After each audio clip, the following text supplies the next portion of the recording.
Bienvenidos a la clase de método científico y moléculas de interés biológico. Esta va a ser nuestra primera clase.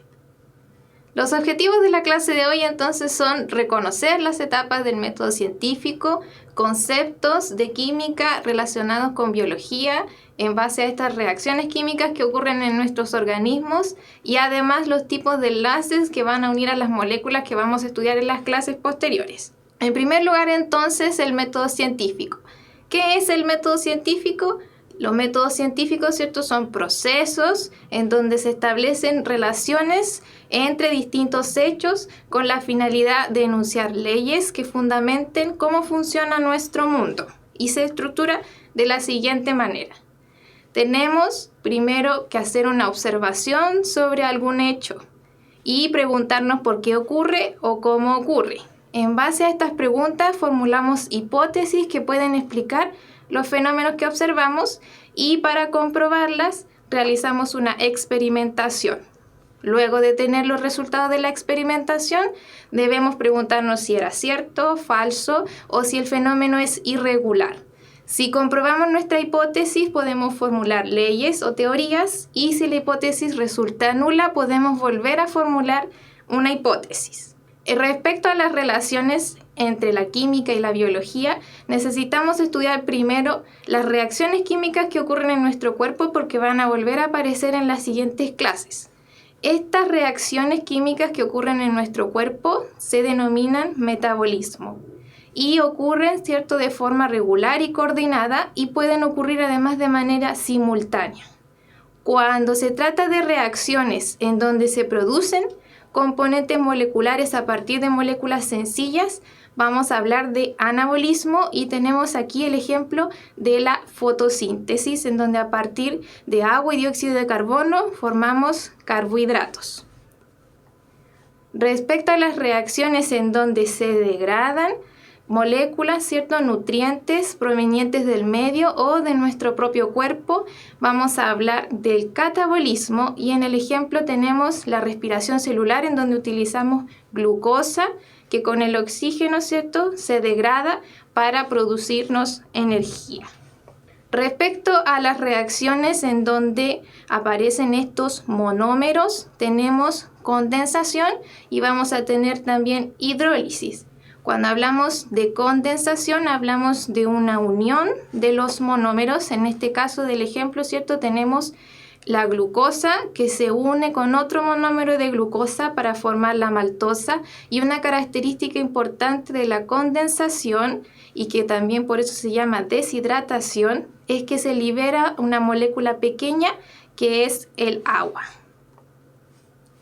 Cuando yo tengo un polisacárido, ¿cierto? En el mismo caso del ejemplo anterior, ahora tenemos la maltosa, pero queremos dividir la maltosa, hablamos de la hidrólisis. Ahí existe una ruptura y entonces en los monómeros se va a incorporar una molécula de agua a diferencia de la anterior, en donde esta molécula de agua se liberaba.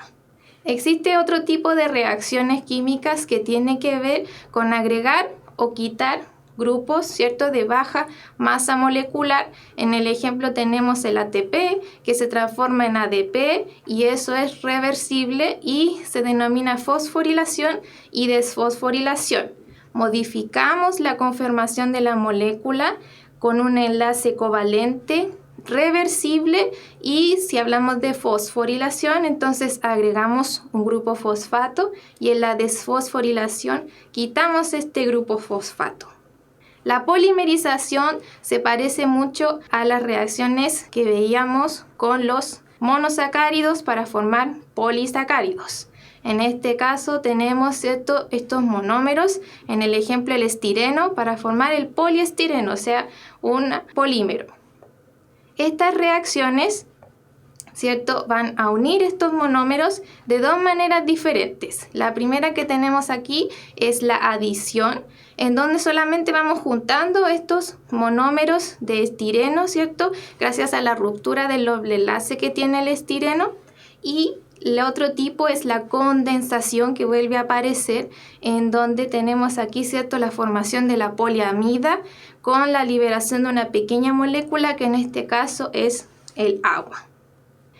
Existen además enlaces químicos que se forman en los elementos que componen estas moléculas y además entre las moléculas, ¿cierto?, que van a formar después las células, los tejidos, los órganos y los sistemas. Respecto a los enlaces entre los elementos, los vamos a denominar intramoleculares, esto porque están dentro de las moléculas, y en nuestro organismo encontramos enlaces covalentes donde se comparten electrones. Estos enlaces pueden ser polares cuando la distribución de la nube electrónica, como aparece en el ejemplo del centro, es desigual, o pueden ser apolares cuando la distribución de la nube electrónica es igual, y además pueden ser iónicos. Los enlaces químicos entre las moléculas se van a denominar entonces intermoleculares y vamos a estudiar 3 tipos. En primer lugar tenemos los puentes de hidrógeno, que son los que aparecen más allá, que se forman entre las moléculas de hidrógeno y de oxígeno, ¿cierto? En el ejemplo tenemos el agua. Las fuerzas de Van der Waals, que son las que aparecen más arribita, que son interacciones entre las nubes electrónicas de los elementos químicos, y tenemos el ejemplo del ácido clorhídrico. Y por último, las interacciones hidrofóbicas, que tenemos aquí, ¿cierto?, el fosfolípido interactuando con el agua, que tiene una región hidrofílica y una región hidrofóbica, y si se unen muchos fosfolípidos, vamos a ver después entonces que podemos formar las membranas que componen nuestras células. En la próxima clase entonces vamos a estudiar las biomoléculas formadas a partir de bioelementos y vamos a dividirlas en inorgánicas y orgánicas para posteriormente estudiar enzimas y la conformación de todas nuestras células.